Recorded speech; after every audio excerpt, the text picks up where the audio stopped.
ànim, ànim, defensem els nostres drets. Ànim. Bona tarda. Hi ha un proverbe africà que diu: si no sabeu cap a on aneu, mireu d'on veniu. Tenint en compte aquesta idea, us proposo tornar a la tardor de l'any 1979 a Espanya. Allà, gairebé 4 anys després de la mort de Franco, després del referèndum que va ratificar la Constitució de 1978, després de les eleccions legislatives de l'1 de mars i les eleccions municipals del 13 d'abril del mateix any, i a la vigília de referèndums sobre els estatuts d'autonomia, un diari francès, Le Monde Diplomatique, va tenir la idea d'obrir en la seva edició de setembre un dossier titulat Espanya de demà. Era un dossier molt complet, amb una quarantena de pàgines en 8 articles perfectament documentats. I doncs, què passa en aquest any 79 a Espanya? Aquest any, la paraula és desencís. Desencís dins el marc polític. Les reunions electorals de la primera campanya del juny de l'any 77 omplien les arenes i els estadis. Però l'expectativa o l'entusiasme que havien presidit aquella campanya van deixar lloc, el 79, a la indiferència generalitzada dominant. Fins i tot, es pot afegir que els partits polítics, inclosos els de l'esquerra, sovint no van estar capaços de sumar els seus propis militants.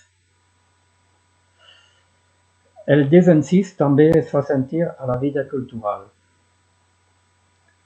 Ho explica Rafael Comte, escriptor, periodista, ajudant de redacció del diari El País. Els ciutadans van votar 5 vegades en 4 anys a favor de la llibertat, però no es van mobilitzar realment per la democràcia, com si el vot fos suficient. El dictador va morir en la seva mort natural i els homes que van dirigir la transició són, en la seva majoria, els seus propis hereus. No hi va haver cap celebració i la gent esperava els propers esdeveniments amb un sentiment barrejat d'escepticisme i resignació.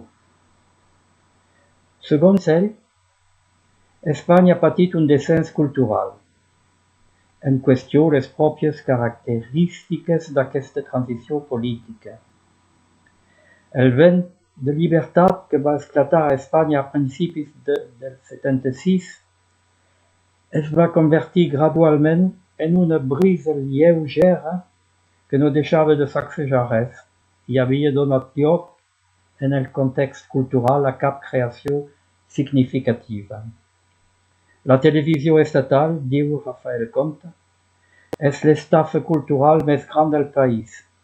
És un mitjà monopolitzat pel govern, pagat pels contribuents, que no informa, difícilment distreu i educa encara menys. En definitiva, és l'enemic més ferotge de la cultura espanyola. Tanmateix, un petit alet d'esperança ho podem trobar amb les municipals i el fenomen del nacionalisme. La instal·lació de consells municipals amb lideratge social-comunista a municipis que representen el 60% de la població nacional ha creat a Espanya una situació política insòlita, sense precedents, fins i tot a Europa. I aquesta és la primera ruptura real amb el franquisme.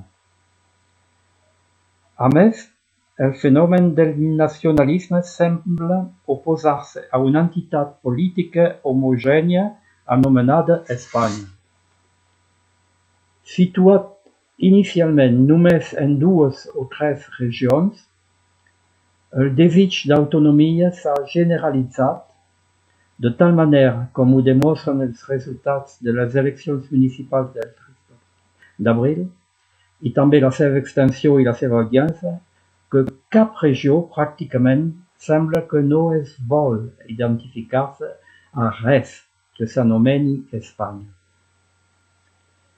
I a això hi podem afegir que en un altre d'aquests articles, 2 professors d'economia, un de la Universitat de Barcelona i l'altre de la de Madrid, mantenen que l'autonomia de Catalunya i del País Basc condueix a una descentralització que pot oferir a Espanya condicions favorables per a la implementació d'un altre model de creixement.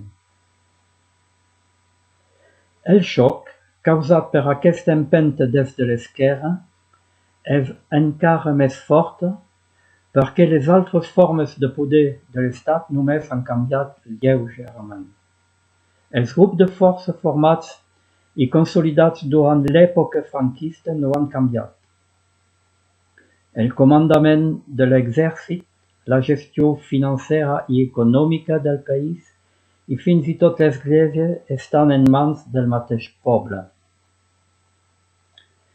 I al govern de Suárez aquesta orientació no li agradava gens, i així automàticament l'Estat va anar a la guerra contra els municipis d'esquerra.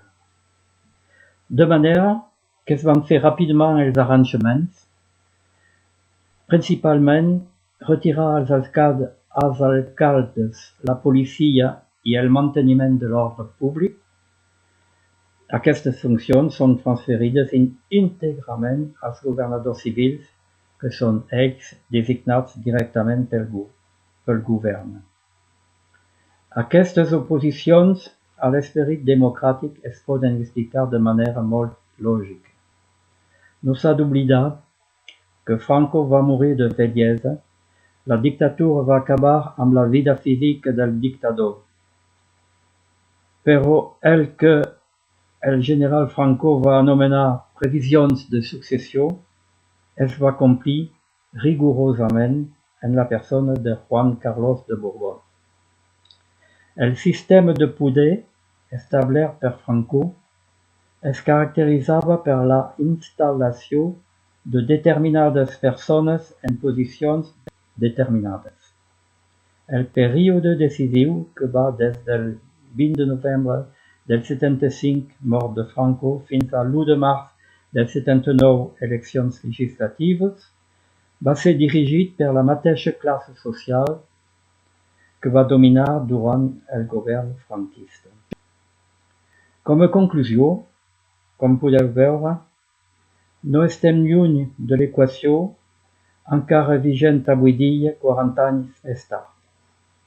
Tret que l'Espanya del segle XXI es mostra incapaç d'admetre aquesta necessitat d'una nació de nacions. Com ho diu Jordi Cuixart en una entrevista recent, aquesta pandèmia ha posat en evidència que la classe política espanyola, amb Sánchez al capdavant, no es creu l'estat de les autonomies i és a anys llum d'actituds federalistes. L'ADN de la classe dirigent a Espanya és centralista i uniformista i sempre es manifesta en els moments extrems. I doncs nosaltres podem dir que només queda per a Catalunya l'opció de la independència. Moltes gràcies.